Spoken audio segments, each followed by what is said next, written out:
We also want to thank the Ziders Theater for hosting us. This is a great venue, and they are just have been so generous in working with us to support these forums. So thank you, Ziders. I'm going to go through just a few logistical things, and then we're going to get started. So our first set of questions will be asked by our three panelists. Down here, we have Jeannie Evans. Jeannie is the Executive Director of the Central Business District Association. And Jim Lang is an attorney with Pender and Coward. And Helen Coons, who's the Assistant Director with LR Now. And I'm Karen Forget, I'm the Executive Director at LR Now. So our first set of questions will be asked by the panel. And Emil Baraki, he's the most important person. He is your timekeeper. So he will flash the signs telling you how much time you have left and when you need to stop. So pay attention to Emil. The first question, we will give each panelist a minute and a half. And then the other questions will be a minute for responses. And I know that sounds kind of rushed, but it can actually work. And then after we go through the questions we have prepared, or the panel is going to ask, we'll be taking questions on note cards from the audience. I hope you got a note card when you came in. If you didn't, hold up your hand, and we have two people, Morgan and Emily, who will bring you a card if you have a question. I already have two. If you have a question that you would like to submit, you can hold that up, and either Emily or Morgan will retrieve it from you. And after we've gone through the questions from the panel, we'll take as many of the audience questions as we can. And then each candidate will have a minute and a half at the end to give a closing statement where you can tell us why we should vote for you, or you can talk about any issue that's important to you that you think we missed throughout the evening. So let's get started. Oh, the first set, one more thing. Because we have two different kinds of offices here tonight, we have the City Council offices, which are more policy offices, and then we have the constitutional offices, the Treasurer's Office and the Clerk of Courts. We're handling those a little bit differently. So the first three questions will just go to our City Council, our 5 City Council candidates. Then we'll give them a break for a few minutes, and we have 2 questions for the Treasurer and Clerk of Court. And then we'll go back to the City Council, and then the last question is for everyone. Okay? So we'll get started. So turn this on. Hello. Hello. Hello. There we go. Hi. My name is Jeannie Evans Cox, and it's a pleasure for me to be here tonight. And I first of all want to address all of the folks here up on the podium. And I just, as a person that was born and raised here and have been very involved in politics over the years, I just want to say thank you very much for putting your foot forward and offering to run for an elected office. I've seen the good, the bad, and the ugly, and I just want to say thank you very much. It takes a lot of bravery and a lot of time and a lot of effort, and we truly appreciate it very much. So the first question goes to RK. And the first question is, our strategic growth area plans were developed, RK, around a mass transit corridor down the center of our city. Without that corridor, what is your plan to increase access to mass transit for the citizens of Virginia Beach and to redevelop the older parts of our city while controlling sprawl? That's a good question. And I was one of the guys that fought against light rail because of the cost of it. The problem we have in the city, we're 310 square miles. So we're spread out all over the place. Problem is too, we've overtaxed our citizens. So where are you going to get the revenues to do that? What do you have to do to get it? Well, we have systems in place right now. You could use a smaller bus system. You could use a better bus system. You could target given areas. And I think that is the best bang for the buck right now. The city has a lot of issues it's dealing with right now. One of them is stormwater, and these are things we need to focus on before we start spending money on mass transit systems that I don't think are on the priority list right now. Okay, we'll just move down the line, please. please. And so, Mr. Tower. Hello, I'm Guy Tower. Thank you all for being here. Thank you for Lynnhaven or now for having us. I think the SGAs can be developed. I'm not giving up on mass transit yet. I think there are plenty of opportunities for mass transit. We are in the greatest transition probably since the horse to the automobile in terms of having autonomous vehicles, electric cars, and that certainly will change the face of the mass transit. So whatever we have now, we have to keep a very open mind about how we're going to use it. We have a right-of-way that could be devoted to some kind of vehicles. We still have the great desire of a lot of people, particularly the young people who we are trying to keep and attract, who want to be in walkable spaces. And so it's important we find ways to develop those walkable spaces. From getting from one walkable space to another, those folks depend on mass transit in some way. What form it will take in the future, I don't know, but we need to focus on that. We need to get experts here to tell us what they think will happen so we can make comprehensive plans to adapt and adopt. Thank you. Rosemary Wilson. Yes. Good evening. My name is Rosemary Wilson, running for the Beach District C. This has always been a difficult thing in transportation, but things are changing. And I know people are really ahead of the curve on this. They are looking for more and more to, they Uber more. At some point, we're going to have driverless cars. And the good news is that we have the spine that goes down our city, which is the Norfolk Southern right-of-way that we paid $40 million for. And that's a really important corridor, and that is going to play a role at some point. And I can't tell you what that is now. But I will also tell you that the council has put more funding into the HRT because people need to be able to get to places. And we're doing some more with the tourism and the running the buses down Shore Drive. And I fully support that we've got to do better with parking down at the oceanfront. We need to get the employees' cars out of the neighborhoods, and we've got to provide better parking. But I think we've got a bright future. With technology, we're going to learn a whole lot more. Thank you. Michael Berlucchi. Well, good evening. My name is Michael Berlucci, and I'm very proud to serve you on our city council.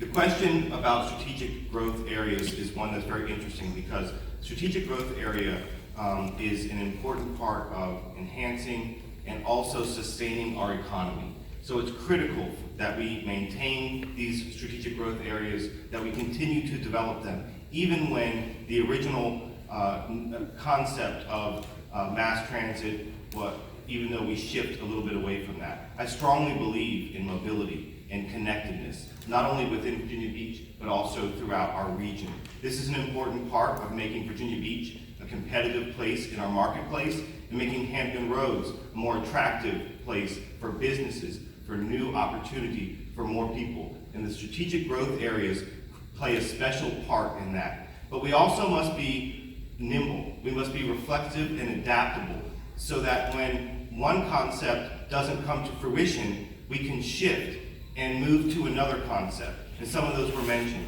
autonomous vehicles, other forms of shared mobility. And there's really exciting opportunities on the horizon with all of those that connect us better as people and make our community greater and stronger. My name is Michael Berlucci. Thank you. Conrad Chesner. Hello, Conrad Chesner, and yes, got that last name correct. In 2015, a Harvard study found that the strongest correlation to economic mobility was access to mass transit. In order to improve that, I believe that we need to rapidly go toward a faster, more efficient bus transit system. All over the world, Mexico City, Europe, there are rapid bus transit systems that are markedly efficient compared to our own HRT. And I would point out that compared to the proposed light rail of 2016, it's less expensive. It would have more utility because it can go more places than just from the border of Norfolk to the ocean front. It could go from Shore Drive all the way down into the Princess Anne County as well.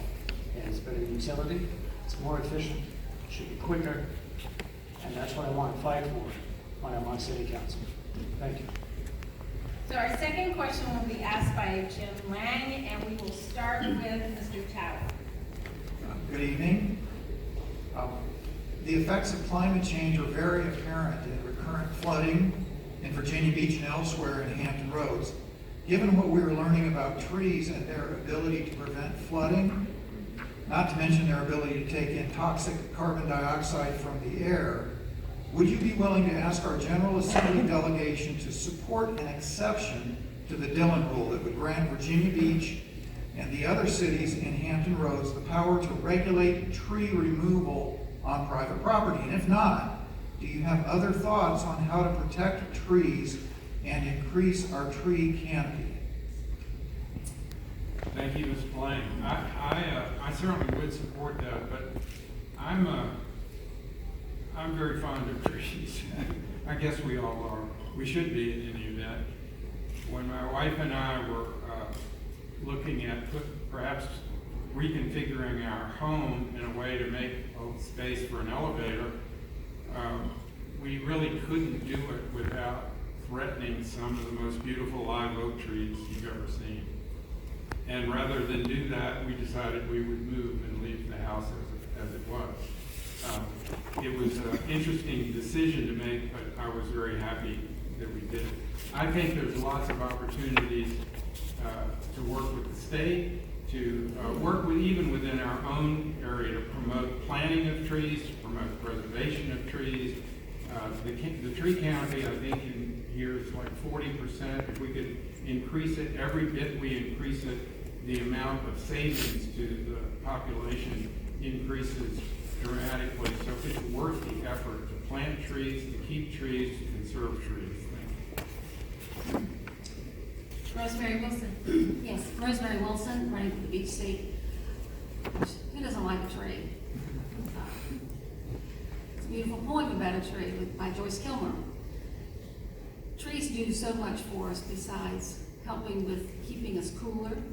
It helps with the flooding, and we need to preserve as many trees as we can. We do have in place with the Preservation Day Act that if you take out a tree, you've got to plant 3 more. So these are really good things to continue. We're known as a tree city. We're very popular with that. And when you stand up high and you look out, you see trees everywhere. And it adds to our beauty, but it adds to a good environment. So I truly support that, and we save a tree today. Michael Berlucci. Well, I love trees. And I know everyone here does too. And I was happy to read the article just I think a week ago by Mary Reed Barrow extolling the virtues of trees in Virginia Beach. So there's no question in my mind, and I don't think there's any question on the mind of anyone on this stage or in the room, that we love trees and we respect their value and we cherish them. They're an important part of keeping our community beautiful, clean, and providing habitat. But there's something about being a member of council that I'm going to be honest about with you tonight. I'm not going to make a promise about something or make a commitment until I have all the information. And I hope that's something that you look for in a member of council. So I have some concerns, or I have some questions rather, about respecting the private property of individuals with respect to the use of their property. And so until I made a commitment to you tonight about whether or not to support something in the General Assembly, I would like to learn more about it and make a more informed decision. And I hope that's something that you look for in a member of council. Thank you. Conrad Chesventure. Now, 8 blocks from where I work, and I work at the ocean front, they're building a nice sports center.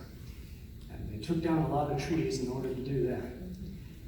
I would not have endorsed the idea of wanting to take down so much economic protection that we had, environmental protection that we have toward flooding as trees provide. And I like the concept of doing a little suspension of the Dillon Rule in Virginia Beach, because I have a general opinion that we should try to go to General Assembly in order to make Virginia a non-Dillon rule state, so Virginia Beach has more autonomy over Virginia Beach issues. I would like to fight for that, both in Richmond and here at home. Thank you. Our third question will be for, oh, I'm sorry. Forgive me again? I'm sorry. Sorry about jeez. that. Of all the Okay. people, forget. Thank you for not forgetting me again. Conrad, you're right, I live right by that open space now that used to have a lot of live trees, which I learned myself recently. You know, a live oak tree and a mature oak tree and a mature pine tree, they consume somewhere between 100 to 300 gallons a day in water. I never knew that. That's a lot of water going away. And before we go to the state and ask for change the Dillon rule, which I'm not so sure about doing all that, by the way. And, you know, there's a reason why the Dillon rule is in place, and we need to talk about that a little further by just picking and choosing about Dillon rules in municipalities and townships. That's probably not a good thing in my opinion right now. So, flooding. Guys, we need to do the maintenance. That's the problem. We need to do the maintenance. Before we can do anything else, let's do the maintenance. And let's not take down every stinking tree that you can. We shouldn't be doing that. We need to make those regulations locally, on restrictions when people develop. But they don't want to do that because developers want to knock it all down and get as many houses on a piece of property they can. That's business. But we can put some of those restrictions in there. That's important. Thank you. So our third question will be asked by Helen Coons, and we will start with Rosemary Wilson. Good evening. Sea level rise and climate change already are taking an emotional and financial toll on residents in Virginia Beach. As we think about the future, are you willing to tell Virginia Beach taxpayers up front that dealing with climate change will cost billions of dollars, and that our property tax and stormwater fees will go up? Are you willing to tell certain Virginia Beach residents that they may have to move because their homes can no longer be protected from sea level rise? So in the 1980s, the biggest issue facing us was getting water from Lake Gaston. And we fought it for 15 years before we were able to get it.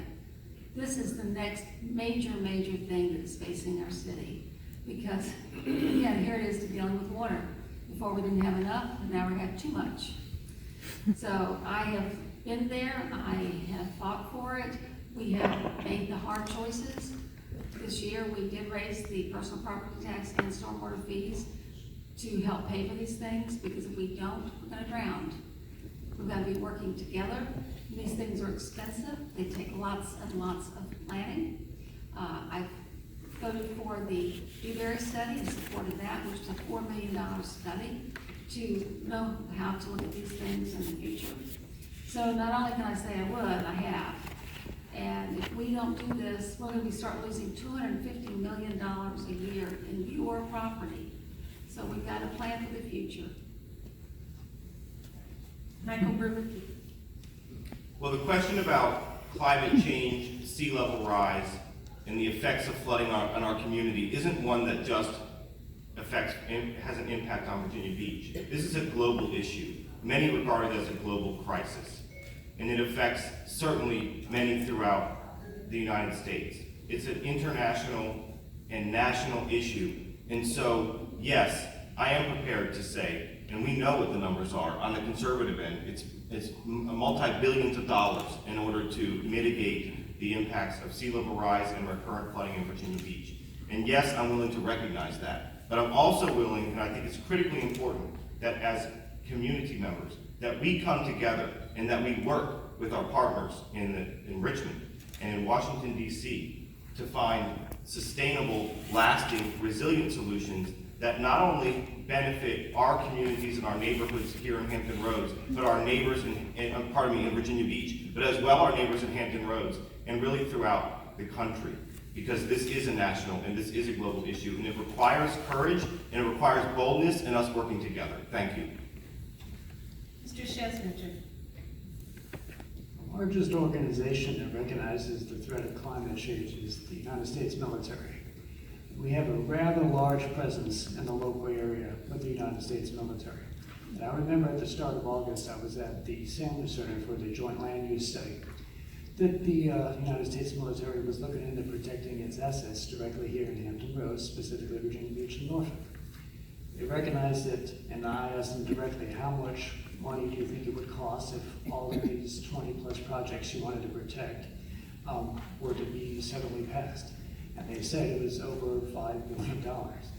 You have to recognize that, yes, the threat's there, and also the threat of the cost is there too, which is why I'm making a specific issue of mine to fight not just in City Hall, but in Richmond and in Washington, D.C., because they already recognize the issue, and we're going to work as a team to fix it. Thank you. Mr. Kowalewicz. Thank you, you said that perfectly, by the way. Thank you. There's common sense in play here too, guys. You know, some of the things that are going on in our world today are out of our control. But we need to focus on what we can control. You know, if we're building in low-lying areas, we may need to build a little bit differently. We need to be cognizant about how we're building. If you're building in low-lying areas, you can build on pilings, or you can do a raised foundation. There's things that need to be done. We know where the low-lying areas are, but first of all, we need to focus again. In the year 2000, we were collecting $10 million a year for stormwater fees. Today, we're collecting over $42 million a year in stormwater fees. Last year, 14 million of them went to maintenance. 14 out of 40 went to maintenance. You ask yourself, where's the rest of the money going? And for how many years has that been going on? It's been going on way too long. We need to focus on what we can focus on. That is the maintenance. We've had the same issues for 20, 30 years here, but our prices and our taxes keep going up, and no work's getting done. There's things we can do to make it better, and we need to focus on that first and foremost. Mr. Tower. Returning to the original question, I would say the answer is yes. I'm willing to tell the public what some may not want to hear. That's what you do. That's why they pay us the big bucks. It's important that we be transparent with the public about what the threats are, what the costs of dealing with those threats. And right now, we're on the verge of getting a study from the city, completing it, on how the city staff, in consultation with our consultants, are going to deal with this issue. We know it's going to be expensive. I'm a lawyer, the only lawyer in council. I have lobbied the General Assembly before personally and many, many times on many, many subjects. So I'm used to going to Richmond and trying to get the General Assembly to act. Sometimes with success, sometimes not. I've also dealt with federal agencies. I think that experience will be of great use to the city going forward. Thank you. Thank you. We're going to shift gears a little bit now and move to the other end of the table. So the next question will begin with Laura Hubbard. Please explain what your office does and why it is an elected position. Good evening. It's so nice to see so many familiar faces on issues we've stood shoulder to shoulder on in the environmental world. And I'm excited about this office because it does have to do with the environment. This office bills, collects, and deposits your money. Okay, it bills, collects, and deposits your money. That's an important piece when we're talking about big environmental projects with big price tags, right? So, online payment, that's a no-brainer. Why aren't we doing that? That would be one issue. And going forward, you have to have good alliances with Virginia Beach City Council and also the General Assembly, and that's something I'm very comfortable with, to advocate for you, because it's your office and it's your money, and you have every right to know what's going on with it and what kind of investments are being made. Am I good on time? Thank you. Lee Henderson. Good evening, I'm Lee Henderson, I'm your current city treasurer. I've been in the office for just over 19 years now and started as an entry-level accountant. So when you ask what the treasurer's office does, Can you pull the mic a little closer?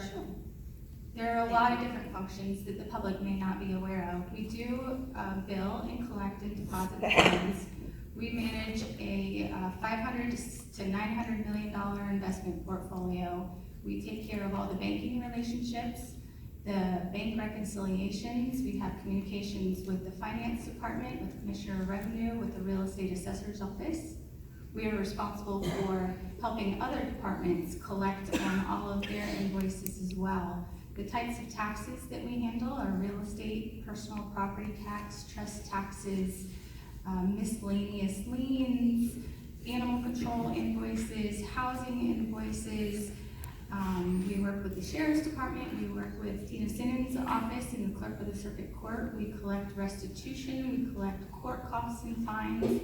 There are a number of things that I think that the public aren't aware of that are very diverse responsibilities of the City Treasurer's Office. And personally, I think that it takes a little bit of experience in that office to manage all of those diverse tasks. It's a whole lot of responsibility. Thank you. Mr. Carter. I don't think I need to go over all the collections anymore, I don't think, do it. We heard it from the treasurer here. But I think we need to implement some other collection parts of our treasurer's office.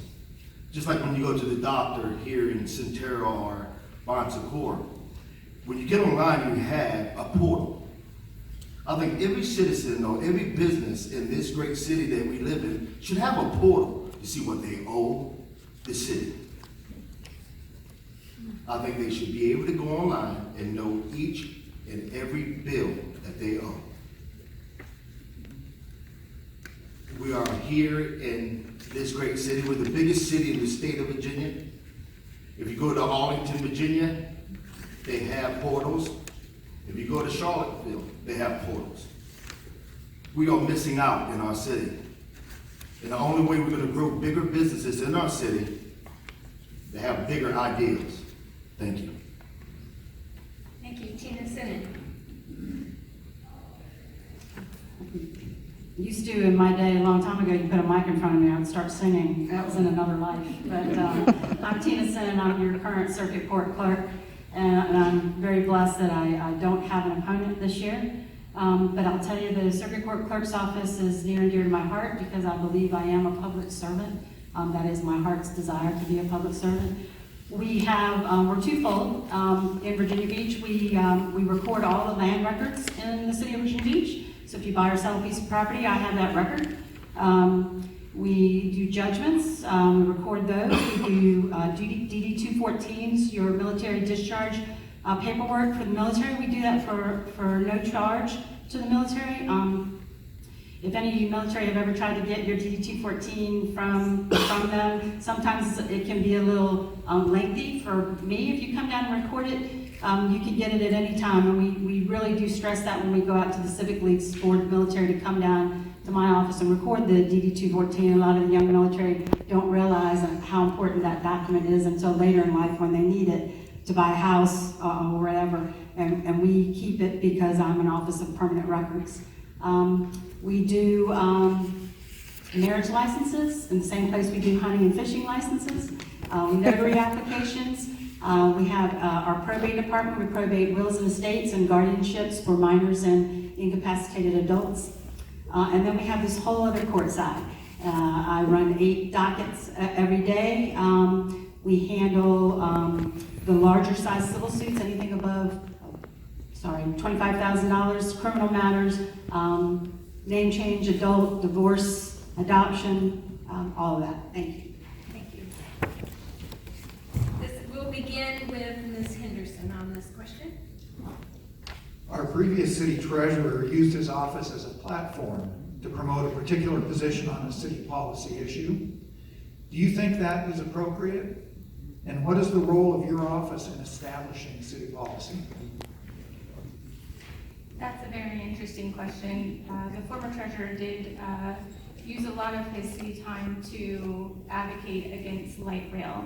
And I have my own personal feelings about that, but my duty is to the city treasurer's office. That is my first and foremost responsibility. That's what the citizens pay me to do. So that is where my alliance stands and will stay. As far as the policy decisions, the treasurer's office is very much mandated by city ordinances and state codes. there isn't a whole lot there aren't any policy decisions that we can make. That would be a decision for council or our state delegation. There are certain things, though, that I believe that I will advocate for on city council or in state legislature, but they will have a direct impact upon the operations of my office and my being able to do that successfully. Mr. Carter. Well, first of all, the Treasurer Office honors the Constitution of the state of Virginia. And for me, I will always honor the policies of this great city council. Whatever the city council tells me to do and what they vote on, I will honor. And that will be my only job to do, is be the treasurer of the city of Virginia Beach. Ms. Bennett. Certainly in line. I have 800 duties assigned by the Code of Virginia. And the Code of Virginia and my judges, they tell me and tell me what the clerk's office shall do. The law sometimes is gray, where it says the clerk may, and then we have a decision to make, which is in the best interest of the public. But I don't believe it should be a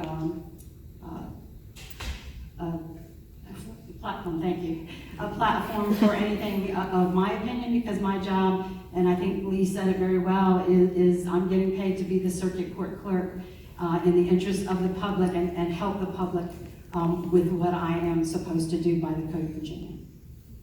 Ms. Hubbard. So the constitutional officers are there to be your advocate. They're there to serve the citizens. And, experience means nothing if you're not accountable to them. But those policy decisions, using that as a platform is not appropriate. When you take that oath, you want to live and die by that state code and follow all those procedures. And be a good steward of your citizens. Thank you. All right, we're going to shift down to the other end of the table again, and we'll start with Helen, and I think our first responder will be Mr. Berlucci.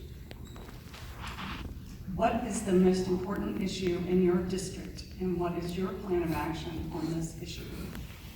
Thank you. My name is Michael Berlucci. I'm very proud to serve you on our city council from the Rose Hall District. And that's important because the Rose Hall District, which is located just in the center of the city, was the one that was most strongly impacted by Hurricane Matthew in 2016. I live in the Windsor Forest neighborhood, which is directly adjacent to Windsor Woods. So I went through that storm with my neighbors, and by the grace of God, the home where I live did not flood, but many of my neighbors did. And I watched as their lives were interrupted as a result of flooding, and as their homes and their most precious belongings were either destroyed or damaged. And that has had a huge impact on our community, on our city, and is without a doubt one of the most precious the Rose Hall District. What I will do as a member of City Council is commit to funding solutions. The city is working on a number of engineering projects which will mitigate the impacts of recurrent flooding and stormwater funding. It's City Council's job to dedicate the highest percentage of funding possible to those, and I will commit to doing that and look forward to it. Thank you. Mr. Shesvinger. I live just south of the Chimney Hill Shopping Center on 811 Sedley Road. And I attended a couple of civic leagues near the Bow Creek Recreation Center. And the issue that is most important to them, and I would have to second the Councilman Berlucci on this, is indeed flooding. That's why I'm running as well, because I want to make sure this is fixed. And it's not going to be fixed anytime soon, but it could be fixed faster. And I want to commit to the idea of clearing some red tape that's holding the city up, that the state of Virginia and the United States government is doing, that is holding up some of our projects. I want to make sure I can go there both in Richmond and in DC to try to fix that and supplement the budget so we don't have to raise taxes anymore to fix something we should have already done. Thank you. Mr. Kowalewicz. Well, I was in business at the oceanfront for over 35 years, still am. I owned Arcade Surf Shop for 31 years. I know what the problems are at the oceanfront because I ran businesses out there. I know exactly what it needs. Years ago, they took parking away from the oceanfront. And the same people that took the parking away now want to put it back. And that time when they were taking it away, I was begging for them not to do it because it's going to impact the business. We need to find a way to spread parking through the oceanfront equally and evenly so all the businesses can benefit from it. The other thing is open space. We have one piece of open space left at the oceanfront, Rudy Loop. And I will fight to make sure that space stays open. Did you all know that 90% of all the revenues that come in to the city of Virginia Beach come in from the locals? Did you all know that? Less than 4% come in from tourism, and it's been declining. The oceanfront's been underperforming because of bad policy. I want to change bad policy so the general fund can reap the rewards, and that's benefits for all the things we're talking about, from transportation to stormwater, so we don't have to raise our taxes when we want these issues done, the infrastructure that needs to be done because it's aging. Those are things that are very important for all business people, a level playing field for everyone, and that's not happening now. Mr. Talbot. The Resort Area Strategic Action Plan is a group of stakeholders, citizens, and city officials, of which I'm one, that's been working on for several months, meeting monthly and having public hearings and having public surveys on how the resort area should be developed over the next 10 years. There was a study done in 2008, and many of the items in that study have been accomplished, not all of them, but many of them have. We're looking at what's best for the district and what's best for the city. These are folks that are deeply involved in the business of tourism. They are also the neighboring neighbors who live in residential areas, and I'm one of them.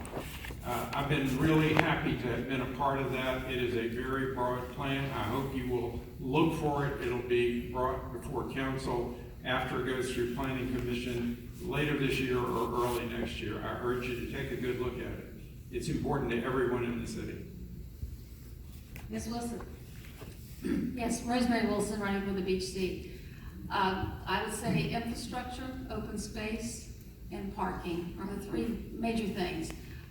With open space, we're going to have to find some pockets of space that we can preserve to be open and we have more trees. But the big one is Rudy Loop. And Rudy Loop is over 10 acres that the city owns. We've been buying those parcels since I've been on council. And I believe that this property belongs to the people. This property should be the people's park and should remain available. And what we need to do is have some parking, but no commercial development. And I believe that there's a nonprofit who can help raise the money to build the park for the public. There'll need to be lots of intensive information coming from the public to tell us what you think should be or shouldn't be there. So that's going to be a really major issue coming up, and I think we need to make it a reality. And we need to preserve Rudy Loop so it becomes a people's park. Thank you. Our next question will be asked by Jamie Evans, Cox. Sorry, I missed up your name earlier. And our first respondent will be Mr. Shesventer. Because of the problems of recurrent flooding in the southern part of our city, would you be willing to suspend development in that transition zone while we revisit development plans and regulations for the area to take flooding and drainage issues into account? If not, please tell us how you would address the issue. Very much so. And the reason why, I attended about a week or so back at the Back Bay Restoration Foundation at Free Druid, a presentation specifically on Asheville Park, continued development in Asheville Park, and better, greener ways to try to solve the issue of flooding in that area, which happens to be in the transition zone just south of the Green Line.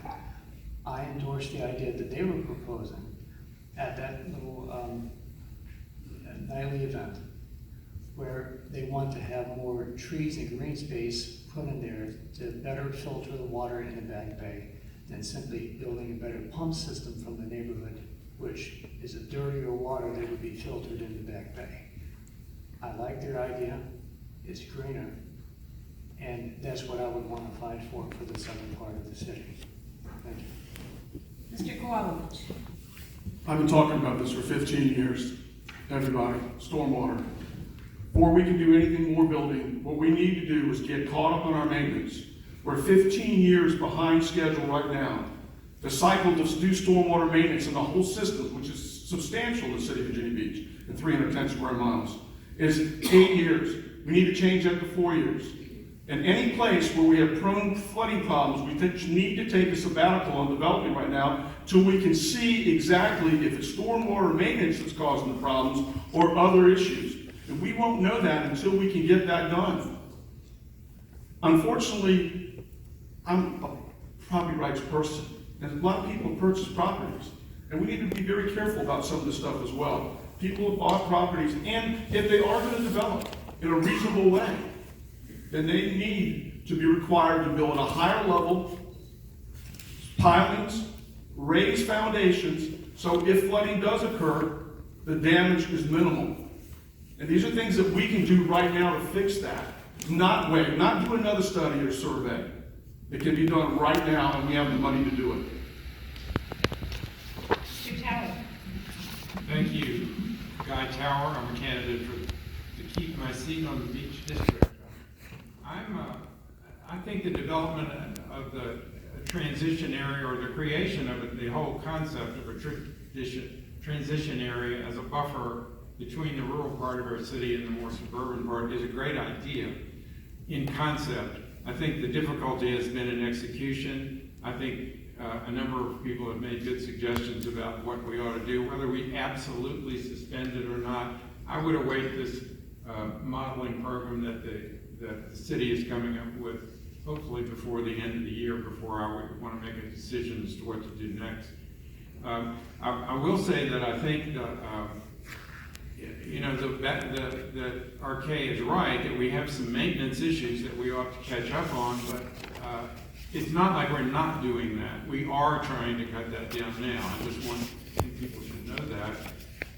But we also have to address the larger issues as well. Thanks. Ms. Wilson. Rosemary Wilson for the Virginia Beach District. This is a really big issue. I mean, it's flooding, but everything has got to be looked at on a case-by-case basis. But we need to keep it at a minimum. I mean, what if somebody wanted to build a store or something that helps the people down there? So we can't just say all development is to be halted, but it's got to be kept at a minimum. It's got to be studied very, very carefully, and we're putting a lot more stringent guidelines in place. It's going to be a lot harder to get past these guidelines that would cause flooding. So those are really important, is to have the perfect controls in place so that we're not going to be having these things. But you just can't say totally nothing. I mean, there is some property rights, and there also needs that can be done. But we can't have any more asphalt parks occur. It costs everybody a lot of money, but even worse, it hurt a lot of homes. So this is a very important issue, and we have to tread lightly and do the best we can. Mr. Berlucci.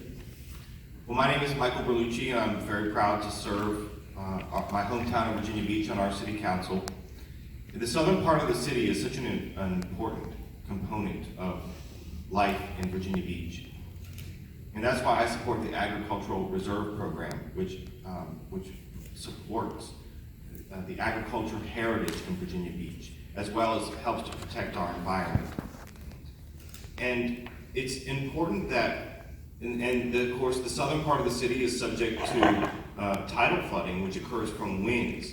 And increasingly, these flooding incidents become more and more problematic. And that's why it's important for us we already know what the solutions are. We already know. It's up to us now to implement them.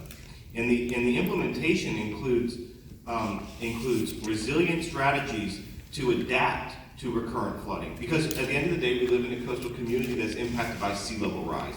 And that means that we're increasingly going to have to learn how to live with water, but do it smart. We can do it together, and we can do it smart. And that includes both gray and green infrastructure. The more natural solutions we can find to mitigate the impacts of recurrent flooding, especially in the southern part of our city, the better off we'll all be. And I'm ready to do it now. Thank you. Thank you. Our next question will be asked by Mr. Lang, and we'll start with Mr. Kowalewicz. Currently, all Virginia Beach residents vote for all city council members. Some have suggested that we go to a ward system where district representatives are elected by the residents of their district alone. What is your position on the current system and on this proposed change? I've been talking about this for 20 years. Do you know the city of Virginia Beach has the only voting system like it in the country? Either you have an at-large system or you have a district system. We have an at-large system that has a hybrid to it that you have a district system. But everybody in the city of Virginia Beach votes for everybody. That is the biggest question I've heard over the last 20 years. I can't vote for you because I don't live in your district. Yes, you can. We are an at-large system. Everybody votes for everybody, and it needs to change. Because it's confusing. I've had lawyers come up to me and go, Rick, I can't vote for you. I don't live in your district. I said, yes, you can. He goes, no, I can't. Because, and by the way, if you go to the voter registrar's office, they don't even have it listed. We're at large. We have 7 districts and 3 at large in the mayor's race. No, the truth is we have 11 at large races. 1, the mayor separately, but all 10 other seats are identical and equal. There's no difference from running from the beach district or an at large. It's one and the same with the same exact power. People don't realize that. We need to change it to a district system and a true district system because it's a pure form of representative government, and we don't have that right now. Mr. Tower. I said in my application to be appointed to this seat, which happened in April of this year, that I was troubled by the current system because I thought it was confusing as well. But the age-old question of at-large versus district is one that I think the citizens ought to get a chance to look at some point. It doesn't have to be immediately, but I think we, with some planning, we could get citizen input on what ought to happen. There is a lot of appeal, superficial appeal to having a district system. The problem is, very quickly in almost every city that has that, you pit district against district. And once you pit district against district, you start getting trade-offs. I'll vote for your park if you'll vote for my library, which doesn't have much to do with the real needs of the city. There are advantages of having an at-large representation as well, because every council person has the same constituency. Everyone votes for every person. It's not an evil system, it's just a system. I think the people ought to decide. Thanks. Ms. Wilson? Well, we used to vote in May, and people who came out to vote, they really know what they were voting for. And we are supposed to be nonpartisan, and when we were in May, we were pretty much nonpartisan. And I supported staying in May. In fact, I voted 3 times to vote against moving it to November. And the reason I did that is because I knew the parties were going to get involved. They just can't help themselves. And so now our elections that are supposed to be nonpartisan are becoming more partisan. And it's kind of sad because our issues, I don't think, are the same as what the state deals with. So I was right on that one, but it is what it is. You can't go back. I think our system is confusing, but there does have a lot of merits to it. I think one thing has to be done is people really need to know what they're voting for, and they need to know they can vote for 11 people. But I think this is not something I think for the council to decide. I think it's something the people have to decide. Mr. Berlucci. Well, I serve on our city council from the Rose Hall district. But I love connecting with voters from all across our great city. It really is a privilege, and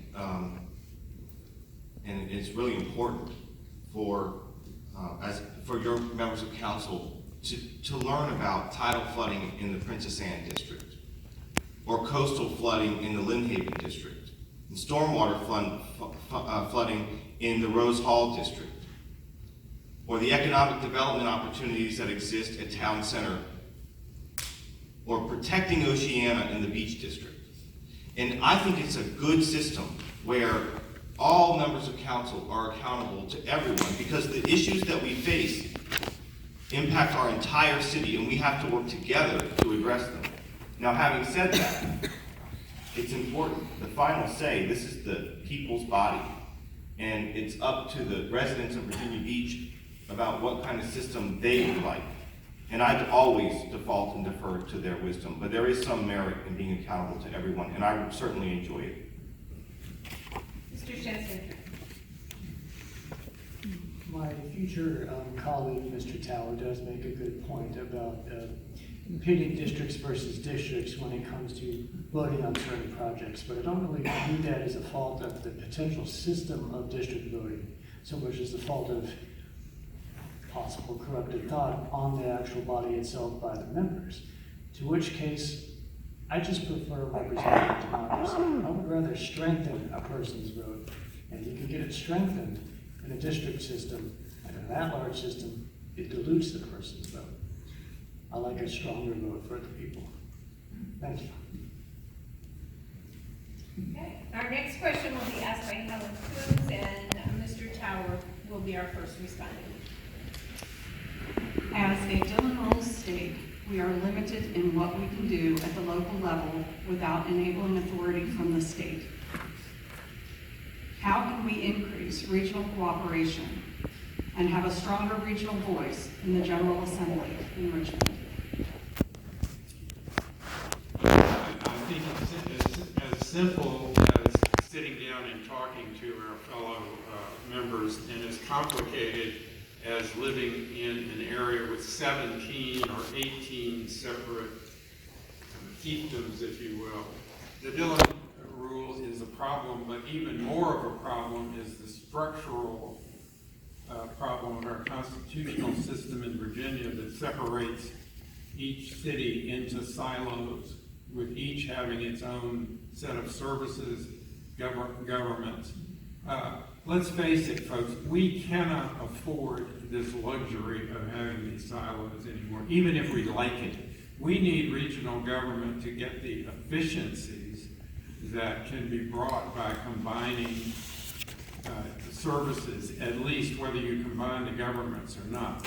Now, I'm not advocating for any particular form of government, but I do think changing the Constitution, having a forward look at how that could be done, perhaps 10 years down the road, when it doesn't affect the local electeds and they're not losing any power, might be a way to solve it. My name is Rosemary Wilson. I'm running for the beach seat. I think with some of the problems that we're facing, we're going to have to start acting more regionally. And, one of them is the flooding. We're going to have water knows no boundaries. So we really need to work with our sister cities and also with the military. But also there's something currently that we're doing that's really an awesome thing that we're doing for regionalism. And that's building the broadband ring. The transatlantic oceanic cables are coming into the beach district. And these are cables that are coming in from Europe and from South America, and there's one being built from Africa. And they're landing right there in Camp Pendleton. And we just voted on something last night that these cables are going to go into, it's going to eventually be a $2.5 billion project. But even greater than that is the 5 cities are working together, and I've been the elected member to represent the city of Virginia Beach. So we're going to have a broadband ring, so we're going to have the fastest internet system in the country, and that's going to really help create jobs, and we're going to be working together more as a city and as a region. Mr. Berlucchi.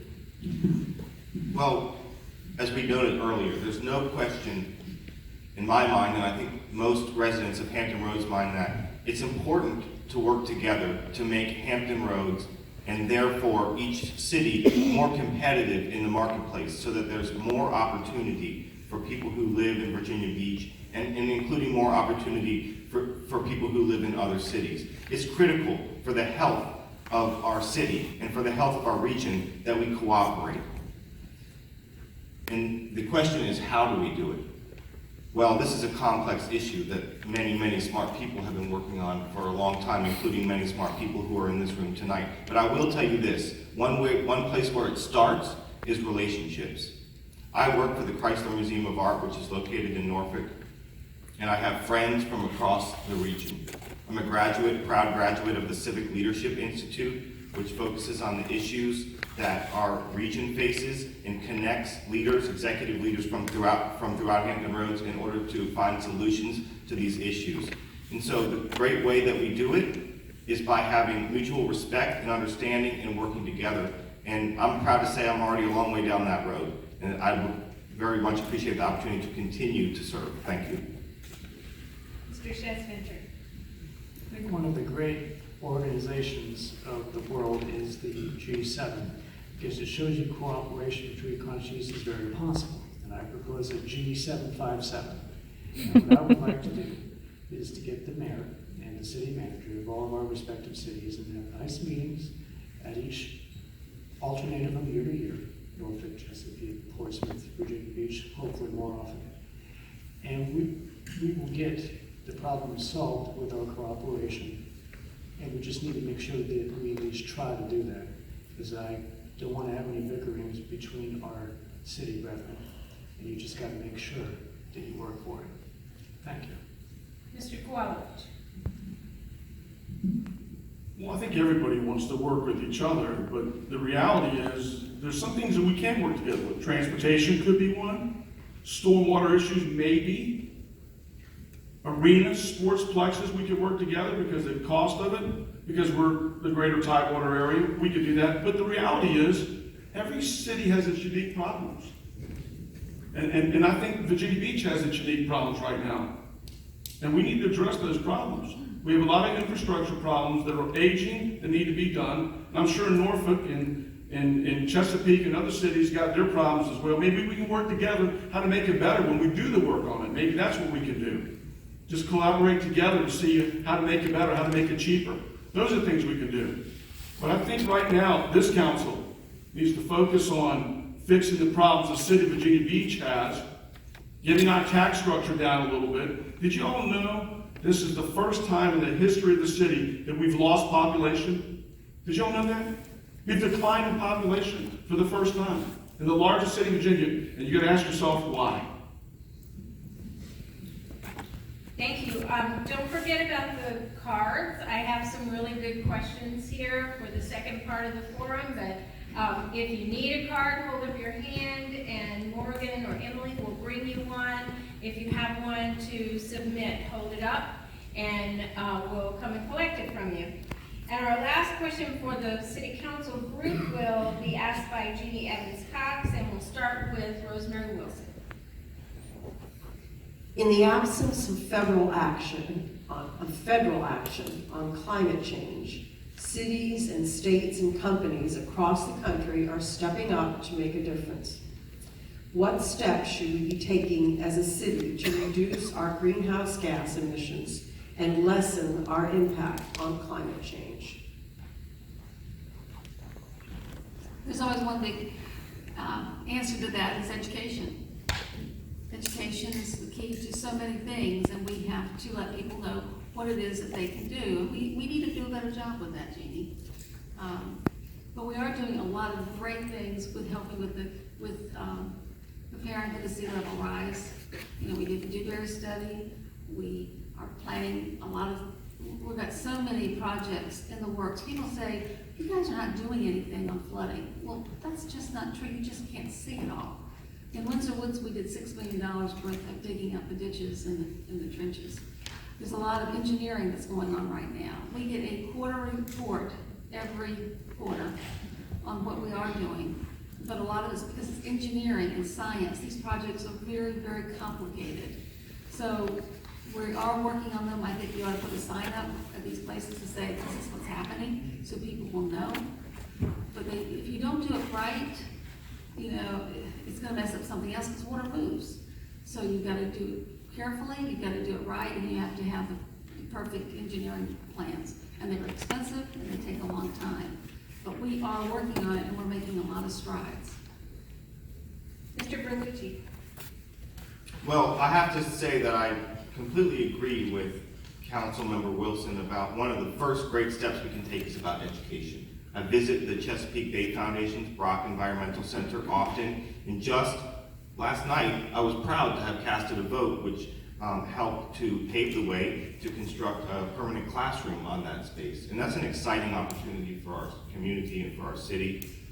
But as a member of council, I'm really committed to working with my colleagues and with stakeholders in the community to reduce our greenhouse gas emissions and ultimately to help create a community that is cleaner and more beautiful. And that's why I was very proud to have co-sponsored a resolution to affirm the City Council's support for the development of offshore wind energy, which provides really exciting opportunities in the area of clean energy, as well as economic opportunity in our region. And that was one great thing that we could do. But I'm also very proud to be an advocate for, as I mentioned before, more natural approaches to the challenges that we face. It's an important component of this conversation that I fear is often overlooked in our municipal conversations about how the city of Virginia Beach addresses these issues. And I will be an advocate for that on our city council. Thank you. Mr. Chesventure. I will applaud the councilman's vote last night toward the creation of special planning zones for the upcoming data center that Virginia Beach will build. And I like that because they want to build it very environmentally sound, especially when it comes to how they use water and electricity. And I'm not really a big fan of trying to coerce private entities in order to do something like that. I would rather try to reward them for trying to build environmentally friendly projects. And that's what I would want to fight for. Thank you. Mr. Kowalewicz. One of the most complicated questions I've ever had in 17 years of running for office. It's the tough one because I think almost everybody wants the environment that you're right. I think a lot of what we talked about tonight about the trees, so important. When we build, don't tear down every tree. Don't tear down the mature trees. Work around them, do site plans around the trees. You know, we talk about the infrastructure. The city of Virginia Beach has collected hundreds of millions of dollars in stormwater fees that really, where is the money? I looked at it last year. Hundreds of millions of dollars that were not used for stormwater maintenance. If that money would have been used what it should have been used for, we might not be talking about some of this right now. I know we do have some issues as far as bigger than us. And that's where regionalism should come in. We can talk about these issues because it affects all of us, and the state and the feds as well. We're going to need a lot of help to fix some of these issues. But down the road, we need to be smart how we do things. Because we got to turn over the land to the future, to our children, to our grandchildren. And it's our duty to make it better. But we have to do it reasonably and smart as well. There's not one just quick fix for all of this. It's going to take a lot of thought. Mr. Tower. I'd like to go back to regionalism for a moment and talk about some of the programs that I support. One of them, I support the Virginia Greenhouse Gas Act, which would have Virginia join up with, I believe, 13 other states to try to reach the zero neutral carbon target that the governor has reached. I think that's an act that's worthy of our consideration. I think the regional approach of bringing new businesses in to our area to relieve some of the tax burden on our residents. We are very limited as to how we can raise money for a number of issues. And of course, the real estate tax is the heaviest burden that we have. We need to find ways to bring new, different businesses that keep our millennials here, keep them occupied, have better jobs, and raise the money from the commercial sector so that the residents' tax burden is relieved. Thank you. Our last question from the panel is for all of our candidates, and we will begin with Mr. Chesventure. One of the most important decisions we will make in the coming year is the choice of a new city manager. What do you think are the most important qualities in a new city manager for Virginia Beach? Our mayor has pledged that there will be public input in that decision. How do you envision the public would be involved? I would hope that the public would be involved by being able to have information brought to their attention in a very transparent fashion from the city about businesses who are going to be hired to try to find out the best candidates and who they decide to pick from, and that you need to give us time to look them up so we, the citizens, can go and speak on it to City Council, and then they can vote for who they think is best. Transparency is a good thing. I would like a city manager to be very transparent. I would like a city manager to be very poised. They have a big responsibility of running the government of 460,000 people. So as long as the person they choose is very poised, calm, cool, collected, I think we'll be right on our way. Thank you. Laura Hubbard.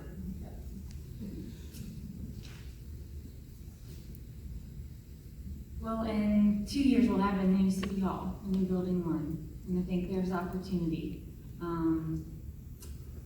Well, there's opportunity for leadership across the city right now to start to look at where we need to go, where we need to be. As far as, I think it's important the public's involvement in a new city manager. And I would look forward to working with her or him in the future. Ms. Henderson. I think that the city of Virginia Beach should be looking out to other localities to solicit for a new city manager, perhaps bringing someone in from the outside, but also has an awareness of the issues that are very concerning and value to that. From a treasurer perspective, I would be looking for someone who has an awareness of the financial aspects of the city, and then awareness of the different responsibilities of the departments within the city that they have. As the treasurer, though, we are not accountable to city council or to the city manager. We're elected by the people. But with saying that, we are also in partnership with the city and city management, city council. So we were looking for someone to build bridges and make partnerships to make everyone's life more effective and better for the citizens. Mr. Park. Well, I wish we could bring Mr. Spore back.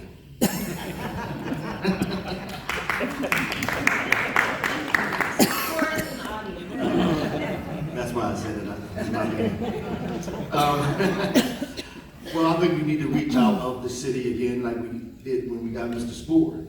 I think we need to bring in somebody that is ready to build our city up to the heights that Mr. Spore did for our city.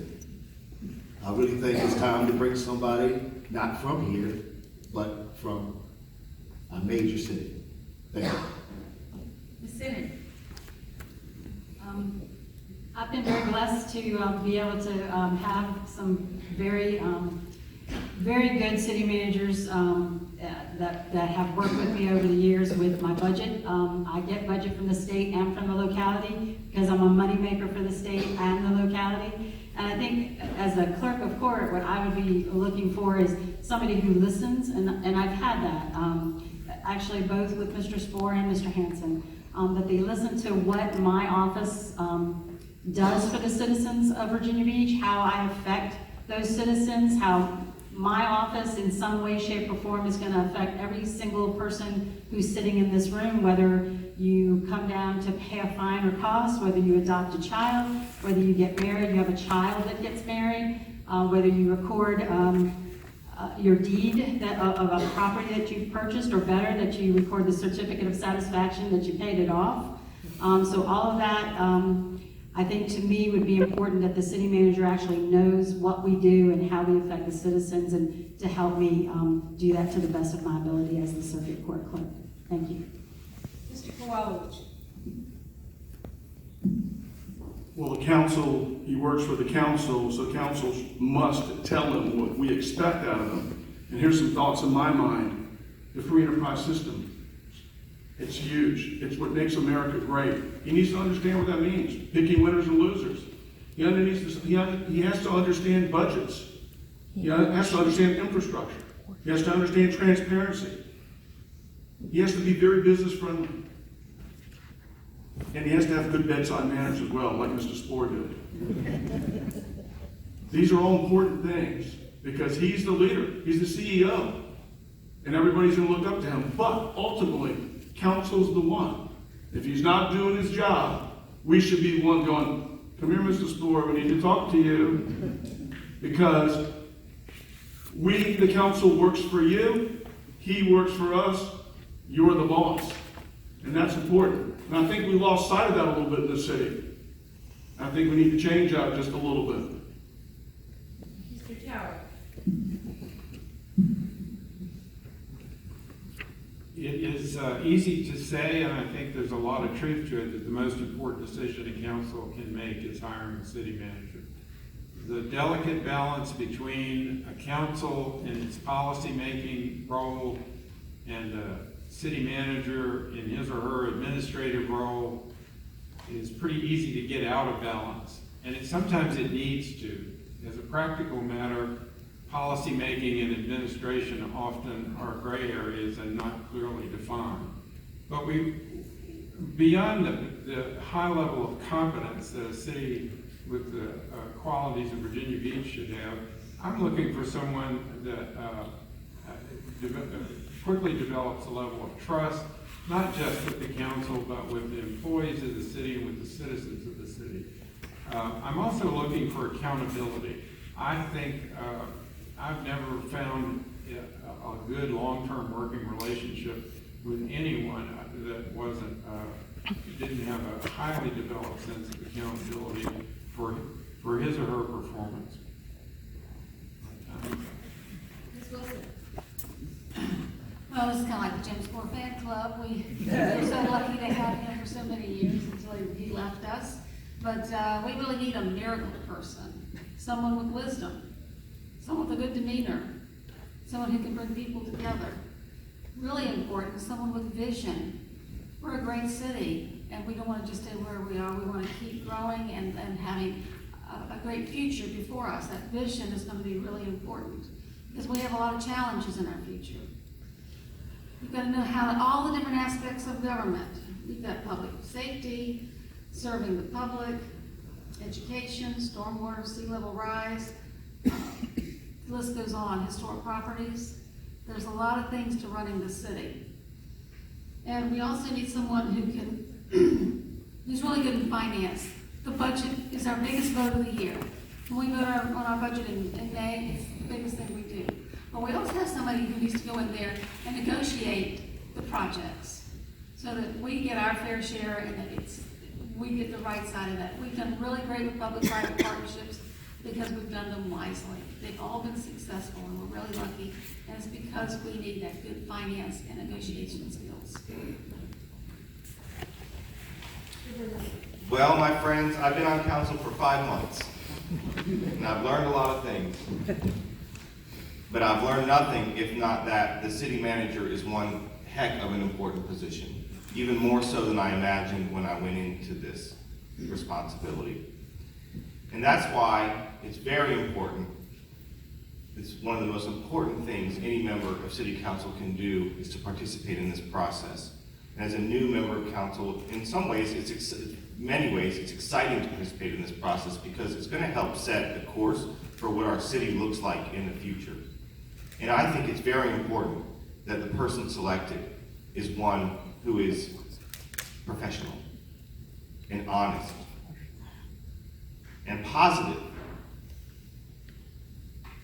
and inclusive. That's an important thing. It's so important that we welcome everyone warmly, both who work in the city, who visit, who do business here. But most of all, he or she should be a good representative of our great city of Virginia Beach, and that's what I'm going to be looking for. A positive, great representative. Thanks. Thank you. Again, if you have a question, put it on a card, hold it up, and we'll try to ask as many of these as we can. And this one is, I think, for all of the candidates, and you don't have to use your full 1 minute if you don't want to. We'll start with Ms. Sinan and just go down the table. Do you support gun bans in municipal buildings? Well, that's an interesting question. As I work in the circuit court building, we're probably, out of all the municipal municipal buildings, we're probably the safest as we have the bailiffs and the deputy sheriffs within our building.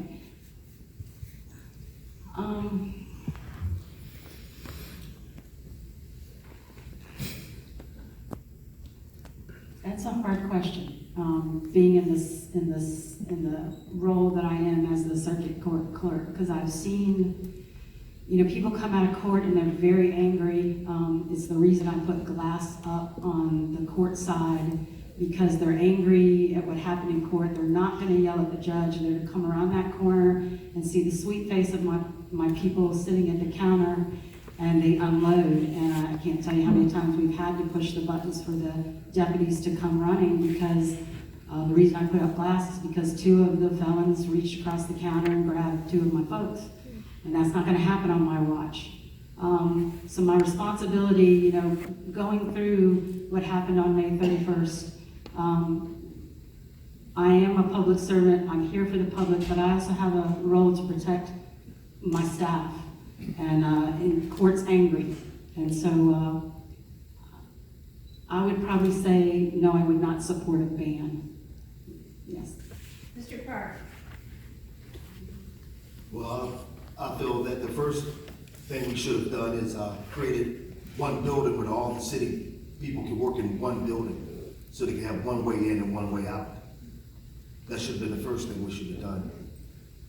And turn that city hall into a private college. But yes, we need a ban on having guns into our city buildings, because our public is precious to us, very precious. And once you lose a loved one like I did when I was 18, by my dad playing around with a gun, I lost my mother that way. So I know this from hand to fact. When you lose a life, it's gone forever. So yes, we need a ban. Ms. Henderson? I'm not sure I really have a good answer for that question. I'm kind of fumbling around in a position similar to what Tina has talked about, because it's not really an authority that I possess. But I will say that after the tragedy, we have made some security changes in our office, and I think that's really important that the city as a whole address those type of things. We're opening up another office, and we have put a glass barrier to protect our cashiers, because as the city treasurer, we're handling cash and money, and that can be in of itself a dangerous thing. But also, as a collector of taxes, we have to enforce that sometimes, and people are not really crazy about the collection of taxes. So we do get some disgruntled citizens out there, and I think that it's important to be able to protect our citizens and protect other citizens who are also in the area. Ms. Howard?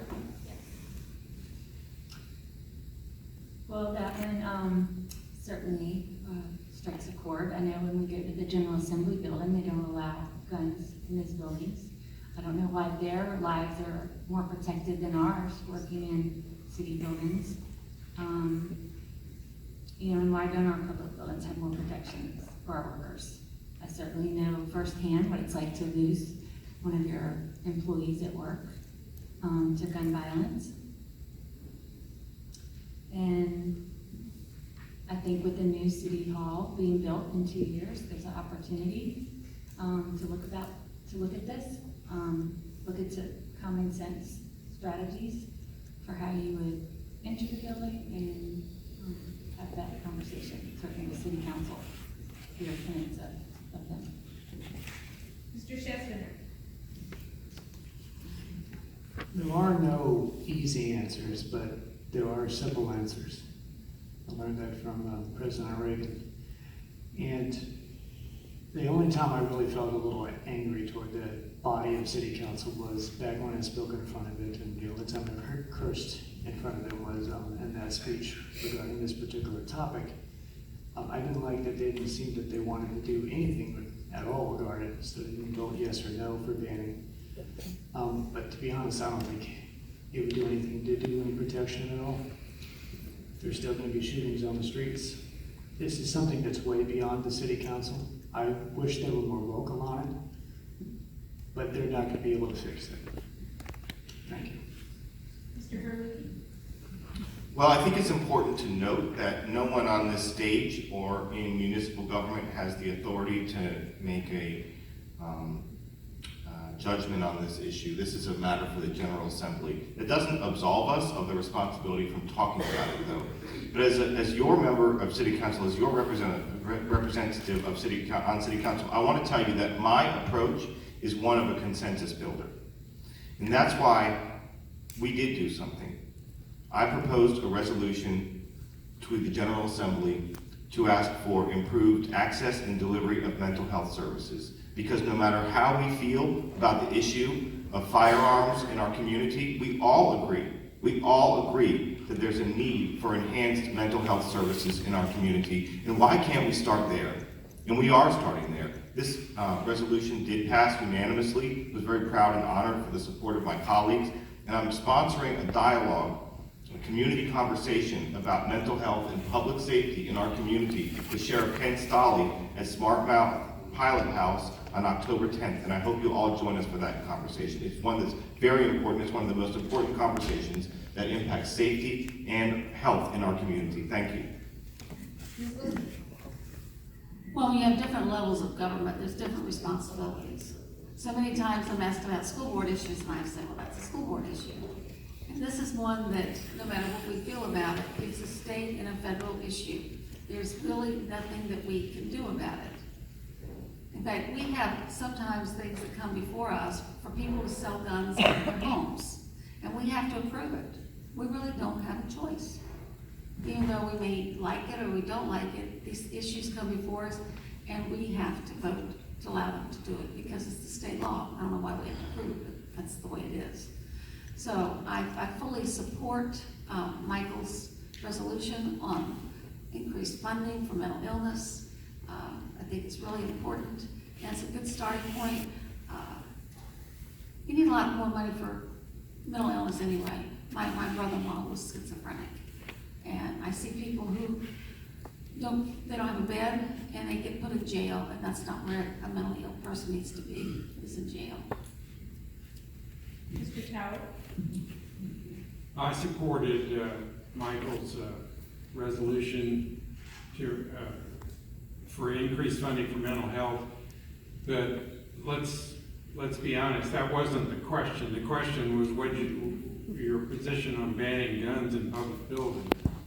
I co-sponsored a resolution that would give the city of Virginia, urge the General Assembly to give the city of Virginia Beach the authority to ban weapons in public buildings and other public spaces. You can make choices. You do have choices. Those are choices you can make.